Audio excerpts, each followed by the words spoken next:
Ezekiel's POV. Nasa loob ako ng aking opisina nang lumapit sa akin ang isa kong tauhan habang bitbit ang kanyang cellphone. "Boss, may gustong kumausap sa'yo. Asawa daw ng kapatid nyo. Emergency daw." Nag-isip ako ng ilang segundo at saka tumango. Itinapat naman muli ng tauhan ko sa tenga niya ang cellphone at sinabing, "Ito na." At pagkatapos, iniabot na niya sa akin ng cellphone at agad ko naman yun itinapat sa akin tenga. Hindi ako nagsalita. Hinintay ko na siya ang mauna. "Hello, Ezekiel?" Napangisi ako nang marinig ang boses niya. "Hello, Lauren. It's been a long time. At alam ba ng asawa mo na kinontak mo ko? Baka magwala yun." "Hindi ko lang siya asawa. Kapatid mo din siya. At kaya ako tumawag para ipaalam sa'yo na nawawala siya. At papunta ako ngayon sa presinto para i-report ang pagkawala niya." Ano na naman ang ginawa ng magaling kong kapatid? Well, good luck. At agad ko nang ini-end ang call at ibinalik ko kaagad ang cellphone sa tauhan ko. Lawrence POV. Hindi ako makapaniwala sa narinig ko. Talagang pinatunayan lang niya na wala siyang pakailam sa kanyang kapatid. Ibinalik ko ang cellphone kay Molly. "Ang bilis naman. Anong sabi?" Ang tanong ni Molly habang nagsisimula na ulit mag-drive. "Basta alam na niya." Ang tanging na isagot ko na lamang kay Molly. Hindi ako makapaniwala sa reaksyon ni Ezekiel na parang wala lang yun sa kanya. Bali wala lang sa kanya at wala talaga siyang pakailam, pero hindi ako pwedeng magpa-apekto sa kanya.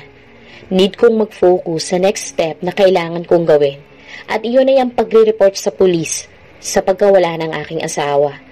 Pagkatapos i-report sa mga pulis, agad akong inihatid ni Molly ngayon sa tapat ng aming bahay. "I think, kailangan kitang samahan ngayon. Please, Lauren, alam kong ayaw ni Isaac sa akin, pero need mo ng kasama ngayon." Natigilan ako sa sinabi ni Molly.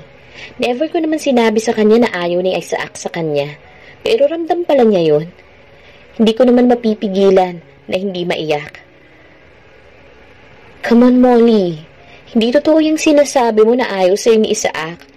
Ang pagtatanggol ko sa aking asawa at pagsalungat sa sinabi niya na kahit alam kong mali na magsinungaling ay kailangan kong gawin dahil ayaw kong maging masama ang tingin niya dito. Hanggat maaari, ayaw ko ng gulo at nag-aaway ang mga taong mahalaga sa buhay ko. Nabahala naman si Molly sa mga sinabi ko at agad na humingi ng tawad.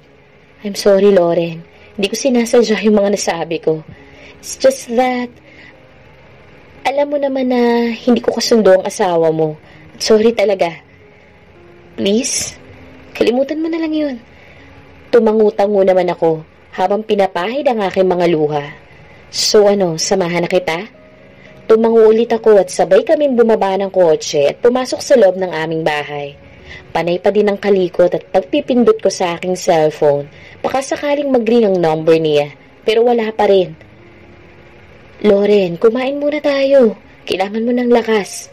Ang pagpapaalala sa akin ni Molly. Tinignan ko lang siya at hindi ko alam na para na ako nababaliw at wala din akong ganang kumain sa mga nangyayari ngayon. Pero tama siya. Kailangan ko nga ng ganang kumain. At hindi ako pwedeng magkasakit dahil kailangan ko pang mahanap ang asawa ko. Hindi naman pwedeng iasa ko lang sa mga pulis ang paghahanap. Kailangan ko din kumilos. Kaya napagpasyahan ko na bitawan muna saglit ang aking cellphone at sundin ang utos ni Molly na sabayan siya sa pagkain. Pilit kong ninunguya ang bawat pagkain na isinusubo ko kahit wala talaga akong gana dahil kailangan hanggang sa matapos kami. Sinisimulan ko na ang pagliligpit pero pinigilan ako ni Molly. Magpahinga na daw muna ako saglit. Pero malabong mangyari na makapagpahinga ako knowing na hindi ko alam kung nasa ng asawa ko. Kung okay ba siya at sana'y walang masamang nangyari sa kanya. Muli kong kinuha ang aking cellphone para muling subukan na tawagan siya pero wala pa rin. Hindi pa rin talaga matawagan. Wala akong kasawa-sawa sa paulit-ulit na pagpipindot. Nagbabaka sakali na baka biglang mag-ring. "May mango graham float pala dito eh. Pwedeng makahingi?" ang sabi ni Molly habang nasa tapat ng nakabukas na ref. Hindi ko na naman napigilan ang maiyak. Ginawa ko ang graham cake na yun dahil sa paborito yun ni Isaac. At supposed to be na pagsasaluhan namin kagabi dahil nga anniversary. Pero hindi naman siya nakauwi dahil nga nawawala siya ngayon. Agad namang isinara ni Molly ang ref at agad na lumapit sa akin. Lauren! At hinagod-hagod niya ang likuran ko. I'm sorry. It's just... hindi ko lang mapigilan. Ang sabi ko sa kanya ng garalgal na boses. It's okay. Sige kung ikagagaan ang loob mo, iiyak mo lang yan. Ang payo sa akin ni Molly. Napatuloy pa din sa paghagod sa likuran ko. Naglakad ako papunta sa ref at inilabas ang mango graham float. Sige, ano ka ba? Siyempre pwede mong kainin to. Ang alok ko kay Molly. Ibinalik naman ni Molly sa ref ang graham cake at sinabing, bukas na lang, sige na. Please, pilitin mo muna matulog. Huwag kang mag-alala. Ako naman ang susubok na tumawag kay Isaac at gigisingin na lang kita kung sakaling mag-ring. Ang suhestyon ni Molly. Thank you, Molly. Ang sagot ko rito. Dahil kahit na medyo nawala ang closeness namin mula nang magkaasawa ako, nandyan pa rin siya para damayan ako at samahan ako sa oras ng problema. 5 years ago. Lawrence POV. Halos gabi-gabi nang bumabalik si Ezekiel sa bar na pinagtatrabahuhan ko. Hanggang sa nagkamabutihan kaming dalawa. Hanggang sa minsan napapayag niya ako na sumama sa kanya para kumain after ng shift ko. Nasa isang diner kami. Open yun 24/7. Magkatapat kami na nakaupo. 2:00 na madaling araw. So counted ito as a super early breakfast. Inilapag na sa harapan namin ang order namin na pagkain. Sa bandang gitna ng lamesa namin yun. Dahil for sharing ang in-order ni Ezekiel. Sabi ko nga yung sulit meal na lang pero ayaw niya so pinabayaan ko na lang. May pancake, fried rice, bacon, egg at hotdog. Literal na heavy breakfast. Agad naman akong kumuha ng tigi-isa para ilagay sa plato ko. Medyo nahiya ako na makita ko na nakatitig sa akin si Ezekiel. Habang nakangiti, kaya parang medyo binagalan ko ang pagkuha ng pagkain. Bakit parang nahiya ka? Ang tanong nito habang nakangiti. Paano ba naman ako hindi mahihiya? Pakiramdam ko natatawa siya at medyo patay gutom ang datingan ko kanina. Hindi naman. Tara, kain na tayo. Ang yaya ko pa sa kanya dahil hindi pa siya kumukuha ng pagkain. Wala pang laman ng plato niya. After kong sabihin yun, kumuha na nga rin siya ng pagkain pero tanging pancake lang ang nilagay niya sa plato niya. Yan lang ang kakainin mo? Ang tanong ko sa kanya, bago ko isubo ang pagkain sa bibig ko. Nagkaani na nga ako. Nakakahiyaman pero wala gutom na talaga. Yes, ang matipid na sagot niya habang nilalagyan ng syrup ang pancake at hinati niya ito na parang pizza style at saka tinusok ng tinidor. Mabubusog ka ba dyan? Ang muli kong tanong after kong umuya ng kinakain ko. Busog na ako kanina pa, ang sagot niya bago muling tumusok ng pagkain. Wala ka namang kinain na, ang muli kong tanong. Dahil tansya ko, mga 3 hours din ata siya nagstay sa bar para antayin ako at alak lang ang laman ng tiyan niya. Sakto naman na iinom ako ng tubig bigla siyang nagsalita. Makita lang kita, okay na, busog na ako. Muntik pa akong mabilaukan sa tubig na ininom ko, pero buti na lang napigilan ko. Konting tapon lang sa may paligid ng labi ko. Kaya aabutin ko sana ang tissue pero naunahan niya ako. Halos mapatayo na siya ng konti para lang maabot at mapunasan ang paligid ng labi ko. Alam kong bagong magkakilala pa lang tayo. Pero alam ko sa sarili ko na that moment na una kitang makita, kaya kitang alagaan. Ang seryosong sabi niya habang patuloy sa pagpupunas. Hindi naman ako makagalaw at nanatiling nakatitig sa mukha niya, habang siya naman nakatingin sa bandang labi ko. Hanggang sa matapos ang pagpupunas niya, at agad ako nag-iwas ng tingin, dahil siya naman ang tumititig sa akin. Thanks, ang nahihiya kong sabi. Kain na tayo? Ang yaya ko ulit sa kanya, dahil hindi ko na alam ang iba ko pang sasabihin. Nakakabigla yung sinabi niya, at napakaseryoso pa. This is supposed to be a simple eat-out, at naging seryoso na ang usapan. Tahimik na kaming kumain nun hanggang sa matapos. And then pumayag ako na ihatid niya ako kung saan ako nakatira.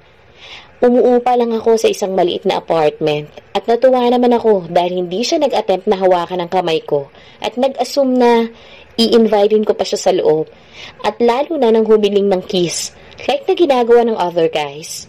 Kinabukasan inabangan na naman niya ako matapos ang shift ko at niyaya na naman akong kumain. Same place dahil yun lang naman ang open kapag ganung oras dahil alanganin nga ang oras ng labas ko. Hanggang sa nakasanayan ko ng ganung routine sa pagitan namin ni Ezekiel. Katatapos lang namin kumain at naisipan muna namin maglakad-lakad bago niya ako ihatid dahil medyo naparami ang kain namin. Hindi ka pa ba nagsasawa sa kinakainan natin? Ang tanong niya sa akin. Hindi naman. Paiba-iba naman ang in-order mo eh. Ayaw mo naman ng sulit meal, ang sagot ko sa kanya. Hindi ka naman mabubusog dun eh. Konti lang ang servings nun. Hindi sapat sa'yo yun. Ang natatawang sabi nito, grabe ka naman sa akin. Ang natatawa ko ding sagot sa kanya. Pero totoo naman ang sinasabi nito. Konti nga lang ang servings ng meal na yun. Pang budget meal lang kumbaga. Hindi kaya, di ba sabi ko sa'yo, aalagaan kita.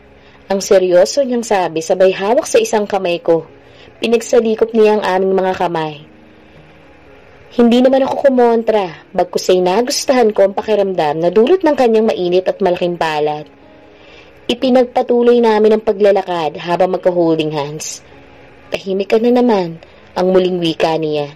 Ang bilis ng tibok ng puso ko. Hindi ko alam kung anong isasagot ko sa kanya. Kapag ganito na ang usapan, talagang natatameme ako. Pero nung mga nakaraan, hindi naman siya muling nagsasalita kapag tumatahimik na ako. Pero ngayon ay hindi. Anong isasagot ko? Tumigil siya sa paglalakad. Kaya napatigil din ako at napatingin kami sa isa't isa. Tila ba tumigil ang mundo ko dahil pareho kaming nakatitig sa isa't isa. Hinawi niya ang ilang hibla ng buhok ko at inipit sa likod ng aking tenga. At pagkatapos tumingin siya sa aking mga labi. Sa sandaling ito, hindi ako tumutol kung ano man ang gusto niyang gagawin sa akin. Don't worry, hindi naman ako nagmamadali kung hindi ka pa ready. Ang sabi niya. Pagkatapos ay muli kami naglakad ng sabay. Lawrence POV. Ilang araw na nakalipas pero hindi pa rin umuwi si Isaac. At wala pa rin ang lead ang mga pulis kung ano nangyari sa kanya. Pinauwi ko na si Molly at may trabaho din siya. Ilang araw din siyang lumiban para samahan ako. Ayaw pa nga sana ni Molly pero ako nagpumilit at nangako naman ako na hindi ko pababayaan ang aking sarili. Nilibang ko na lamang ang aking sarili at nag-general cleaning ako ng buong kabahayan. Although malinis naman, nilinis ko na lang ulit para pagdating ni Isaac, makita niya na malinis ang bahay namin. Hanggang sa nagawi ako sa maliit na kwarto na ginawang opisina ni Isaac. Naroon pa rin ang laptop nito sa lamesa na nakasara. Hinawakan ko ang ibabaw nito. Minsan lang ako pumapasok dito at tanging paglilinis lang ang ginagawa ko. Hindi ko pinakikialaman ang gamit niya dahil ayaw niya yon at naiintindihan ko naman. Dahil nga sa isip ko, masyadong magbusisi ang trabaho niya dahil nga bank manager siya. At takot din ako na baka may magalaw ako or maitapo na mahalagang dokumento kaya hindi ako masyado nakikialam sa mga bagay dito. Tanging pagwawalis at pagpupunas lang ng alikabok ang ginagawa ko. Nagawi ang paningin ko sa may drawer, katabi ng desk niya. Hindi ko alam pero parang may bumubulong sa akin na buksan iyon.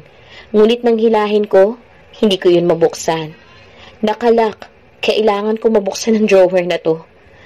Dahil baka mayroong dokumento o papeles na makakatulong sa pagkawala ng asawa ko. Kaya agad kong hinulugkog ang buong kwarto para hanapin ang susi. Hanggang sa itinakta ko ng pen holder. Nagbagsakan naman ng mga pencil at ballpen sa lamesa kasabay ng isang susi. Agad kong kinuha at tinitigan ito. Sana ito ng susi ng drawer. At agad kong tinry. At dumako naman ang susi. Iniikot at hinila ko. Nabuksan ko nga ang drawer. Saktong-sakto yun. Agad kong nabungaran ng mga folder na may laman ng mga papeles. Kinuha ko mga folders na yun at pinatong sa desk. Umupo ako sa may desk at isa-isa kong pinagbubuksan ng mga folders. At binasa mga nilalaman ng dokumento. Pero puro mga numero naman or kung mga computation na karamihan na hindi ko naman naiintindihan. So binalik ko na lamang ang folders. Tumayo ako para ibalik iyon sa drawer nang may biglang mahulog sa white envelope. Nakaipit siguro yun sa isa sa mga folders at hindi ko lang napansin. Since pasada lang naman ang tingin na ginawa ko sa mga papeles at hindi ko nga din naiintindihan ang mga nakalagay doon, kinuha ko mula sa sahigang white envelope at inikot ito pati likod. Credit card bill pala. Pagdating sa mga bills ay si Isaac ang bahalang magbayad noon. Dahil unang-una, wala naman akong trabaho. Pangalawang sabi niya sa akin, naka-enroll naman daw o naka-auto-debit ang mga ito sa bank account namin. Ang pera na binibigay niya sa akin nakalaan lang talaga para pang grocery. At sobra-sobra naman talaga yon. Nung mga una namin pagsasama, binabalik ko pa sa kanya pero ayaw naman niyang tanggapin. Itabi ko na lang daw or pwede daw na gamitin ko sa mga personal kong pangangailangan. Or kung may gusto akong bilhin, nahihiya naman akong gastusin ng perang hindi ko pinaghirapan. Mga importanteng bagay lamang ang aking binibili at tinatabi ko na lamang ang natitira. Hindi na selyado ang white envelope. Means nakita na niya ito. Ilalagay ko na ito sa loob ng drawer. Pero parang sinasabi ng instinct ko na buksan ko iyon. Inilabas ko ang papel na nakatupi sa loob ng white envelope at binuklat ito. Hindi ako makapaniwala sa mga nababasa ko. Sa kanya ba talaga ang credit card na to? Chinek ko pa pero pangalan talaga ni Isaac. At sa kanya talaga nakapangalan ng card. Naiiyak ako sa nababasa ko. Ayaw kong pag-isipan ng masama ang asawa ko pero bakit ganito ang laman ng transaction details niya? Makikita sa description ng billing date, saan ginamit at kung magkano ang halaga. Mga pangalan ng restaurant at bar ang una ko nabasa. Wala akong natatandaan na kumain kaming dalawa sa mga restaurant na to. Dahil hindi naman kami mahilig lumabas. Hindi kami nagdi-date dahil wala siyang time at busy siya sa trabaho. Rumagasana naman ang kaba sa dibdib ko. Sa mga sunod kong nabasa, pangalan ng mga sikat at mamahaling brands ng pambabae. Tila sinasabi ng utak ko na meron siyang pinagsha-shopping na babae. Halos nang lumuwa ko nang ibinagsak ang papel sa may desk niya at masyadong mabigat ang dibdib. Kung ano-anong pumapasok sa isipan ko. Parang hindi ko kayang ituloy ang pagbabasa, pero ganun pa man, muli kong tinignan ng papel. May nabasa pa ako na sikat na pangalan ng isang lingerie shop. Halos manghina ako at hindi ko napigilan ng mapaiyak. Pero isang bahagi ng isip ko ay parang sinasabi na mali ang mag-assume ako kaagad. Baka naman may humiram lang ng credit card niya or kung ano man at dapat pakinggan ko muna ang paliwanag ni Isaac sa bagay na to. Nasaan ka na ba, Isaac? Tahimik ako nanalangin na sana ligtas siya at umuwi na siya sa akin. 5 years ago. Lawrence POV. Ang pagsundo niya sa akin pagkatapos ng trabaho ko sa bar at pagkain namin sa diner bago niya ako ihatid sa tinutuluyan ko ay tila nakakasanayan ko na. Nasa usual spot kami nakapwesto ng upo. Ito lang ang tanging pinapwestohan namin kapag kumakain kami dito sa loob ng diner na to. Katatapos lang namin kumain, inuubos na lang namin ang kape na pinarefill namin kanina. You know, it's weird na hanggang ngayon, hindi ko pa alam kung anong trabaho mo. O kahit na anong tungkol sa'yo. Ang curious na sabi ko kay Ezekiel. Ngilitaan naman niya ako bago nagsalita. Sa wakas, naging interesado ka na din sa akin. Hindi ka na nahihiyang magtanong. Mukhang nagugustuhan mo na ako, ha? Ang sabi niya. Nakangiti ito bago humigop ng kape. Bahagya naman ako natawa sa sinabi niya. Although may part siguro na totoo yon, dahil hindi ko din naman maitatanggi na nagugustuhan ko na rin talaga siya. Hindi ako papayag sa ganitong setup kung hindi rin ako attracted sa kanya. Hindi ha, ngayon ko lang kasi naisip, baka mamaya serial killer ka pala, tapos sama ako ng sama sa'yo. Natatawang sabi ko sa kanya. Ano bang gusto mong malaman? Sige, tanong ka lang, sasagutin ko lahat. Ang nakangiti pa din na sagot niya. Okay, sige. Describe yourself. Ano to, job interview? Ang sabi niya, habang napapakamot sa may batok niya. Sabi mo sasagutin mo lahat. Okay, wait. Huminga muna siya ng malalim at umayos ng pagkakaupo. Natatawa naman ako sa inasal niya. Animoy nasa job interview talaga siya. My full name is Ezekiel Rodriguez. And, ano ba bang tungkol sa akin? Ang sabi niya na napapailing na tila nahihirapan isipin ang iba pang detalye tungkol sa buhay niya. Sige, tulungan na nga kita. Sumimsim muna ako ng kape bago ko sabihin sa kanya ang mga katanungan ko. Siyempre, inuna ko yung tungkol sa work kasi hindi ko naman talaga alam kung may trabaho ba siya or what. Ang tiyaga niya kasi na maghintay sa akin after work. Alanganing oras ang tapos ng trabaho ko. Anong work mo? Or tama bang tanong kung may work ka ba? Ang una kong tanong sa kanya. I'm a freelance consultant. Napatangu-tangu naman ako. Oh, bakit ganyan na reaksyon mo? Hindi ka ba naniniwala? Ang nakangising sabi niya dito. Anong reaksyon? Ang balik tanong ko sa kanya. Ito mangutangu lang naman ako. Hindi naman siya nagsalita bagkus nagkibit-balikat lamang siya. Bago muling sumimsim ng kape. Well, it makes sense na kaya mong magstay ng ganito kalit dahil hawak mo naman pala ang oras mo. Yun yung naisip ko. Okay, so what's the next question? Nahihirapan ako. Ano pa bang dapat kong itanong? Ayoko namang magtanong tungkol sa mga past relationship niya at masyadong personal na yun. At saka parang ang cringe naman kung itatanong ko pa sa kanya kung nakailang girlfriend na ba siya. Alam ko na. About sa family na lang. How about sa family naman? Magkwento ka nga. Gusto mo bang ipakilala na kita? Hindi. Gusto ko lang malaman kung kasama mo sila sa bahay or nakabukod ka na ba or what. Diyos ko po, nakakahiya. Bakit ba gano'n ang mga lumalabas sa bibig ko? Parang natitense tuloy ako. Don't worry. If you like, gusto mo punta tayo sa bahay ngayon eh. Ang sabi niya na lalo kong ikinahiya. No! I mean, pwede next time na lang. Madami pa kasi akong gagawin. Ang agad na tanggi ko dahil hindi ko alam. Hindi ako ready pumunta sa bahay niya kung sakali. Medyo naging awkward tuloy yung usapan kaya naisipan ko na magtanong na lamang muli. Ilang taon ka na nga pala? Ang medyo mahina akong sambit dahil hindi ko alam para kasing nahihiya ako na itanong yun sa kanya. I'm 25. Nagulat ako sa sagot niya dahil akala ko nasa 30 anyos na siya. Seryoso? 25 ka lang? Ang sabi ko sabay turo sa kanya pero parang may mali. Bakit tinatanong ko pa kung yun ba talaga ang edad niya? Ang labas tuloy, hindi ako naniniwala na dapat hindi ko nalang iniimik. Bakit? Ano bang akala mo? Ang nakangisi niyang sabi. Mga nasa 30 ka na. Nabigla ako sa lumabas sa bibig ko at tinakpan ko pa ito ng isang kamay dahil nakakahiya mga salitang binibitiwan ko. I'm sorry. Ang agad na hingi ko ng paumanhin sa kanya. Bigla naman siyang natawa sa naging reaksyon ko. Don't worry, Lauren. I will take that as a compliment. Naguguluhan naman ako sa sinabi niya. Imbes na mainsulto, parang natuwa pa siya na napagkamalan ko siyang 30 anyos. I don't understand. Ang sabi ko habang napapailing dahil nalilito ako sa sinasabi niya.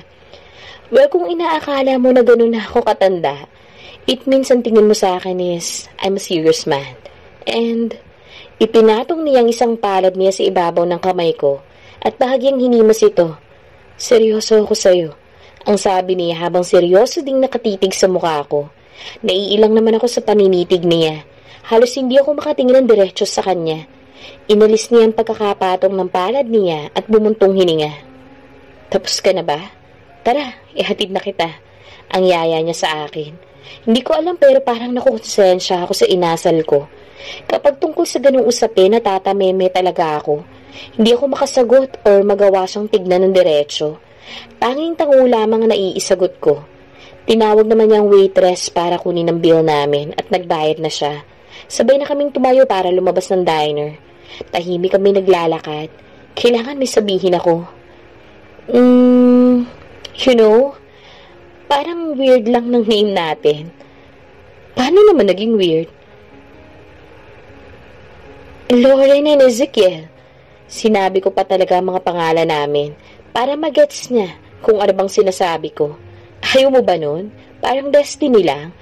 Kapag nagkaanak tayo, hindi tayo mahihirapang mag-isip ng pangalan. Pwedeng Ellie, Elise, Iza, marami pang iba. Nagawi na naman kami sa ganung usapan. Hindi na naman ako nakaimik. Tanging pagngiti na lamang ang aking nagawa. Lawrence POV. Hindi ako makapaniwala sa mga nabasa ko.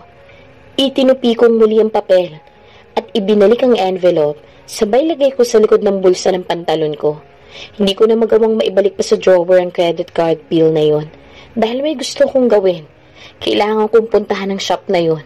Magbabaka sakali na may makukuha kong impormasyon. Pero naisip ko na hindi dapat ako magpadalos-dalos. Dapat planuhin ko ang pagpunta ko doon at kung paano makukumbinsin salesperson or kung sino man ang nandoon na magbigay ng impormasyon dahil bawal itong gagawin ko. Magpapasama na lang siguro ako kay Molly. Pero sa ngayon, kailangan muna na kumalma ako dahil malapit na rin maggabi. Alanganin na din kung aalis pa kami dahil medyo malayo din ang mall na to. Mga 1 oras din ang biyahe mula sa bayan. Sumapit na ang gabi kahit wala akong gana. Kailangan kong kumain para magkaroon ako ng lakas. Sa ganitong panahon, hindi dapat ako magkasakit. Nakaupo na ako ngayon sa pagkainan at tahimik na naghahapunan nang mapatingin ako sa laging pinepwestohan ni Isaac. Kadalasan ay sa almusal lang naman kami nagkakasabay kumain dahil masyado siyang gabi kung umuuwi, lalo na ng mga nakaraang buwan. Hindi ko na magawang isubo ang pagkain na nakalagay sa kutsara ko. Napahawak ko sa noo ko. Bahagyang minasahe yon at napapikit ako. Hindi ko maiwasan na hindi mag-isip, lalo na't nabasa ko ang statement credit card niya kanina. Kung meron man siyang ibang babae, pwede naman siyang magsabit makipaghiwalay, hindi yung ganito. Sa isang banda ng isipan ko, parang sinasabi na mali na mapag-isipan ko kaagad si Isaac ng masama, lalo na ngayon na nawawala ito. Nagpakawala ako ng isang malalim na buntong hininga. At tumayo na ako. Hindi ko na kayang tapusin ang pagkain ko. Okay naman siguro kahit papaano naman nakakain ako ng konti. Sinisimulan ko ng ligpitin ang plato at dinala ko ito sa lababo. Binuksan ko ang trash bin at nasa may kusina ayon, malapit sa lababo para ilagay ang pagkain na hindi ko naubos. At nagsimula na ako maghugas ng pinggan at napatingin ako sa bintana. Kita ang labas mula dito. Nakita ko na may kulay itim na kotse na nakaparada sa may tapat ng bahay. Kinakabahan ako nang makita ko na bumaba ang bintana ng kotse. Nakita siguro na nasa loob na nakatingin ako sa banda roon. Bumilis ang tibok ng puso ko nang makita ko ang taong nakasakay sa kotse na yon. Kahit medyo malayo, nasisiguro ko na nakikita niya ako at ganun din naman ako sa kanya. Ngayon ay pareho na kaming nakatitig sa isa't isa. Pinatay ko ang gripo at agad tumalikod. Nung sinabi ko sa kanya na nawawala ang kapatid niya, parang wala lang sa kanya. At ngayon naman nandito siya. Anong ginagawa niya dito? Anong kailangan niya? Sobrang bilis ng tibok ng puso ko. Hindi ko alam kung kaya ko siyang harapin ngayon pagkatapos ng mga nangyari noon. Ezekiel's POV. Hindi itong unang beses na ginawa ko ito. Kapag may pagkakataon, dumaraan ako sa bahay na to. Nagbabaka sakali na makikita siya. Ang babaeng hindi ko malimutan. Ang tanging babaeng minahal ko. At hanggang ngayon, minamahal ko pa rin. Ngunit hanggang tingin na lamang ako mula sa malayo. Yun lang ang tanging magagawa ko. Lalo at may pananagutan na ito. At sa mismong kapatid ko pa. Nagring ang aking cellphone. Tumatawag ang isa sa aking mga tauhan. At agad ko namang sinagot ang tawag na iyon. Hello. Good evening, boss. Natunto na namin kung nasaan. At ngayon, sinusundan na namin. Nakasunod kami sa bawat kilos niya. Good. Ang tanging sagot ko at binaba ko na ang tawag. Muli akong tumingin sa may bahay. Makikita na bukas ang ilaw. Medyo kita ng konti mula dito. Gawa ng madaming bintana. Yun ang style ng bahay nito. Nakita ko na nasa bandang kusina na siya at nasa tapat na ng lababo. Yumuko pa ito ng bahagya at tila may tinatapon. Nakakain na kaya siya na maayos? Hindi ko mapigilan ang mapahampas sa manibela ng kotse ko. Paano nagawa ito ni Isaac kay Loren, sa babaeng mahal ko? 4 na taon ako nawala sa bayan na to. At nang magbalik ako, nagulat na lamang ako sa dinatnan ko. Kasal na si Loren at sa mismong kapatid ko pa. Wala akong magawa kung hindi ang tanggapin ng lahat. Pero sa kaibuturan ng puso ko, alam ko na hindi ko matatanggap yun. Nakatingin pa rin ako sa kanya nang mapansin ko na tila natigilan siya at tumingin sa direksyon ko. Hindi ko alam kung ano nagtulak sa akin. Pinindot ko ang buton sa gilid ng sasakyan upang bumaba ng bintana. Kahit malayo, alam ko na nakikita niya ako. Ngayon ay pareho na kaming nakatitig sa isa't isa.